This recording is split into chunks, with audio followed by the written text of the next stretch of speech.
To you by NBC bearing, भारताची पहिली bearing उत्पादक। छत्रपती संभाजीनगर शहरातील क्रांती चौकातून सुरू झालेला शिक्षकांचा मोर्चा हा जिल्हाधिकारी कार्यालयासमोर दाखल झाला आहे। आपण जर या ठिकाणची दृश्य पाहिली तर हजारोंच्या संख्येने जिल्ह्याच्या वेगवेगळ्या भागातून आलेले शिक्षक आणि शिक्षिका यामध्ये सहभागी झालेले आहेत। खरं तर TET सक्तीचा जो निर्णय आहे त्या निर्णयाला विरोध या शिक्षकांनी केलेला आहे आणि 2024चा जो संच मान्यता कायदा आहे तो रद्द करावा अशी प्रमुख मागणी घेऊन हे शिक्षक जे आहेत ते आज रस्त्यावरती उतरलेले आहेत। राज्यभरात ठिकठिकाणी हे आंदोलन छेडण्यात येते। काही शिक्षक माझ्यासोबत आहेत, त्यांच्याशी संवाद साधण्याचा प्रयत्न करूया। आज तुम्ही जिल्हाधिकाऱ्यालयावरती आलेला आहात, काय मागण्या आहेत, काय इशारा आहे सरकारला? प्रमुख मागण्या अशा आमच्या दोन मागण्या प्रमुख आहे आजच्या मोर्चाच्या संदर्भाने।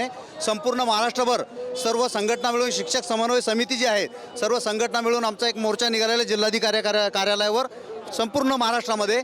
प्रामुख्याने मागणी आमची अशी आहे की संच मान्यता 15 मार्च 2024चा जो GR आहे तो रद्द झाला पाहिजे आणि TET परीक्षा रद्द झाली पाहिजे, यासाठी आमचा मोर्चा आहे। आज सर्व शाळा जिल्ह्यातल्या बंद आहेत का? हो 100% बंद आहेत। पण तिकडे विद्यार्थ्यांचं शैक्षणिक नुकसान होतं। शैक्षणिक नुकसान नाही होत, आम्ही तो आजचा जो दिवस आम्ही तो रविवारी भरून काढणार आहे, ती सुट्टी भरून काढणार आहे। परंतु असा इशारा देण्यात आला शिक्षण विभागाकडून, शाळा बंद ठेवल्यास कारवाई करू। तुम्ही कारवाईला सामोरं जाणार? आज जर आंदोलन केलं नाही तर इथून पुढे भविष्यामध्ये आज जर जे शासन आज सांगताय की आज जर शाळा बंद राहील तर विद्यार्थ्यांचं नुकसान होईल, परंतु आज जर आम्ही जर या रस्त्यावरती उतरलो नाही तर या शाळा कायमच्या बंद होतील आणि तो घाट शासनाने घातलेला आहे। हे ज्या शाहू फुले आंबेडकरांच्या राज्यात राहून आम्ही शिक्षण घेतलं आणि आम्ही शिकलो, इथपर्यंत पोहोचलो, जर त्यांचं शिक्षण पुढे टिकवायचं असेल तर सर्व गुरुजनांना त्यांचा आदर्श पुढे ठेवून त्यांनी सुरू केलेल्या शिक्षणासाठी पुन्हा रस्त्यावर उतरावं लागेल, अन्यथा तेच शाहू फुले आंबेडकर या गुरुजनांना माफ करणार नाहीत। शाळा बंद ठेवल्यानंतर कारवाईचा इशारा दिला, तुम्ही कारवाईला सामोरं जाणार का? सर, कारवाईला समोर जायचं म्हणजे या वेळेस जर कधी रस्त्यावर नाही उतरलो तर सरकार आमच्यावर अन्याय करतच राहील ना। मग आता जे होईल ते ॲक्च्युअल काय आहे, जर कधी आम्ही ज्या वेळेस लागलो नोकरीला, ज्या वेळेस लागलो त्यावेळेस शासनाच्या ज्या परीक्षा होत्या त्या परीक्षा आम्ही गुणवत्तेने पूर्ण करून पास करून आलेलो आहे। TET संच मान्य कायदा जो आहे तो रद्द करण्याची मागणी करता, नेमका हा कायदा काय आहे ज्यामुळे तुमचं नुकसान होतंय, काय सांगता येईल थोडं?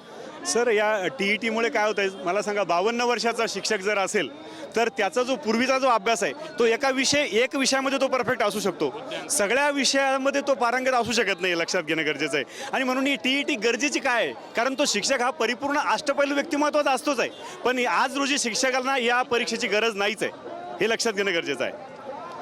आपल्यासोबत अजून काही आहेत, हिवाळी अधिवेशन सुरू होत आहे 2 दिवसांना, तुम्ही नागपूरला जाणार का?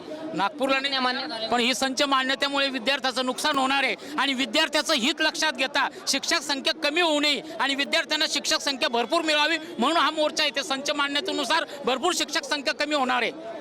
तर नक्कीच आपण पाहतोय की जिल्हाधिकारी कार्यालय परिसरातली ही सारी दृश्य आहे। मोठ्या संख्येनं शिक्षक आणि शिक्षिका या आजच्या मोर्चामध्ये सहभागी झाले आहेत। खरं तर प्रामुख्यानं 2 मागण्या या प्रमुख मागण्या आहेत। पहिली मागणी म्हणजे TET सक्तीला विरोध आणि दुसरी मागणी म्हणजे संच मान्यता कायदा रद्द आणि यासह विविध मागण्या सुद्धा आहेत। त्यामुळं येणाऱ्या काळात सरकार यांच्या मागण्या पूर्ण करणार का हे देखील पाहणं महत्त्वाचं ठरणार आहे। कॅमेरा पर्सन अमित ताडेसोबत मी Ramnath Dhakne, TV9 Marathi, Chhatrapati Sambhajinagar. Brought to you by NBC bearing, भारताची पहिली बेअरिंग उत्पादक।